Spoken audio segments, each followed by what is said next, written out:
परम प्रेममय जुगपुरुषोत्तम श्री श्री ठाकुर परम आराध्या जगज्जननी श्री श्री बड़मा और ठाकुर परिवारଙ୍କ श्रीचरणे मोर कोटि कोटि प्रणाम एवं आजिर एही वीडियो देखुथिबा समस्तिंकु मोर आनंदित जयगुरु। आजिर इष्ट प्रसंग शेष पर्यंत सुनिबाकु चेष्टा करिवे। जदि वीडियोटी भल लागे तेबे चैनलटी को सब्सक्राइब करिबा पई भूलिबेनी।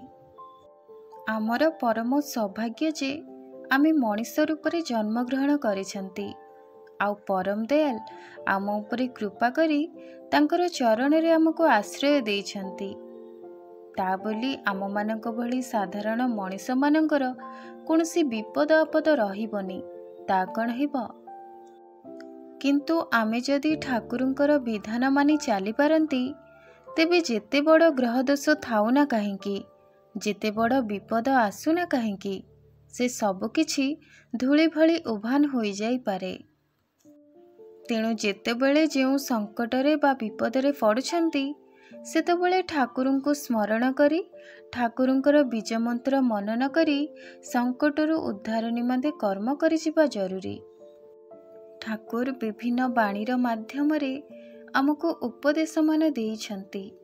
आमे जदि से सबु सठिक भावरे पालन करि पारंती मानी चाली पारंती तेबे जेते बड़ विपद हेले भी दीर्घ समय किंतु आम निकटरे रही पारिबो नाही।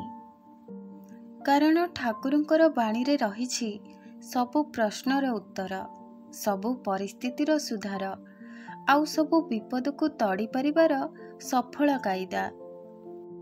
तार मध्यरे ही रहिछि आम समस्यार समाधान। तेणु सकल सत्संगी मानकर अवश्य ही करणीय ठाकुरंकर देवा विधान को यथा संभव पालन करिबा। ठाकुर कहिछंती आचार्य परंपरा रे तांकर लीला चाली रहिबो। तेणु वर्तमान आचार्य देव जेउ भावरे दिग्दर्शन दियंती सेही भावरे आमको चालिबाकु हेबो। सेथिरे ही आमर मंगल।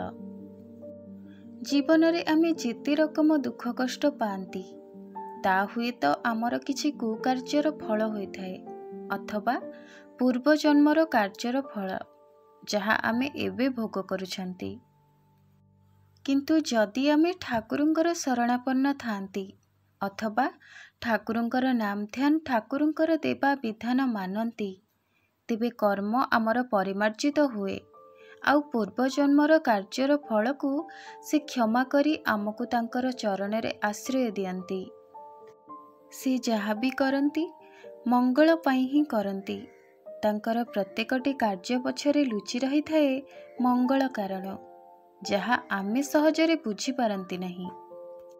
आमे सबु तो तांकरी संतान तेबे पितामाता कण केबे तांकर संतानर कष्ट देखि पारंती? से केबे चाहंती नहीं आमे कष्टरे रुहंतु बोली। सेथिपाई से आमको मुख्य तीनोटी विधान देइछंती जजन जाजन इष्टवृत्ति। जजनर माने हेउछि ठाकुरंकु भल भावे जानिबा, ठाकुरंकु केउ भावे श्रद्धा करा जाए, केउ भावे अधिकरु अधिक ठाकुरंकर निकटकु जाई हुए ताहा जानिबा।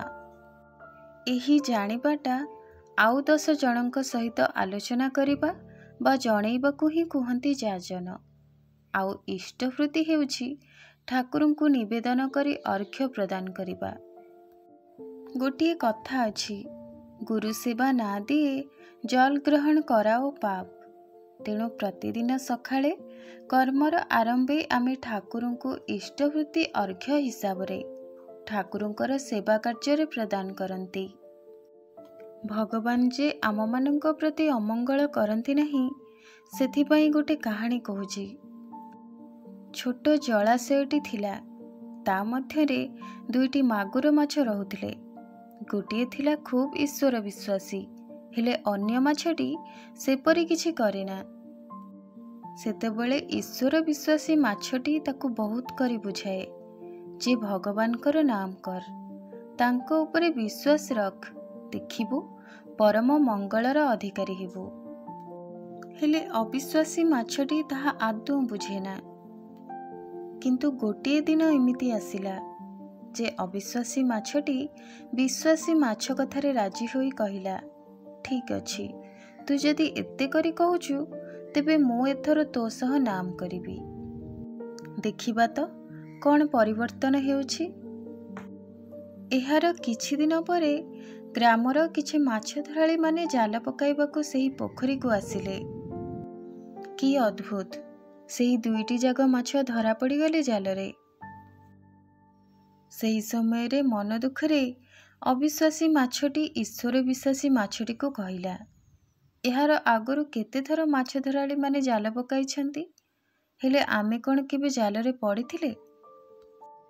ହେଲେ ଆଜି ଦେଖ କି ଅବସ୍ଥା। କ'ଣ ମିଳିଲା ଭଗବାନଙ୍କର ନାମ କରି? ବରଂ ଆଗରୁ ମୁଁ ବେଶ୍ ମଉଜରେ ଥିଲି। ଏ ନାମ ଫାମ କରି କିଛି ହୁଏ ନା। ସେତେବେଳେ ବିଶ୍ୱାସୀ ମାଛଟି କହିଲା, ଧୈର୍ଯ୍ୟ ଧର, ବିଶ୍ୱାସ ରଖ ଈଶ୍ୱରଙ୍କ ଉପରେ। ସେ ଯାହା ବି କରନ୍ତି ମଙ୍ଗଳ ପାଇଁ ହିଁ ତ କରନ୍ତି। ଭରସା ରଖି ନାମ କର। ସେ ଦୟାମୟ, ତାଙ୍କର ଲୀଳା ଅଦ୍ଭୁତ, ଦୟା ତାଙ୍କର ଅନନ୍ତ। ଏପରି କଥା ଶୁଣି ଅବିଶ୍ୱାସୀ ମାଛଟି ଟିକିଏ ସମୟ ଶାନ୍ତ ହୋଇଗଲା। ତାପରେ ମାଛ ଧରାଳୀମାନେ ନିଜ ନିଜ ଘରକୁ ଫେରିଗଲେ। ଘରକୁ ଫେରିବା ପରେ ମାଗୁର ମାଛ ଦୁଇଟିକୁ ଧରି ନେଇଥିବା ସେହି ମାଛ ଧରାଳୀଟି ତାର ପତ୍ନୀକୁ କହିଲା, ଦେଖ, ଆଜି ଦୁଇଟି ମାଗୁର ମାଛ ଧରି ଆଣିଛି, ତାକୁ ଭଲ କରି ରାନ୍ଧି ଦେ ତ, ମୁଁ ହାଟରୁ ଫେରିଲେ ଖାଇବି। ଏହାପରେ ଅବିଶ୍ୱାସୀ ମାଛଟି ପୁଣି ତିରସ୍କାର କରି କହିଲା ସେହି ଈଶ୍ୱର ବିଶ୍ୱାସୀ ମାଛକୁ, ତୋର କଥା ଶୁଣିବାରୁ ହିଁ ଆଜି ମୋର ଏଇ ଦୁର୍ଗତି।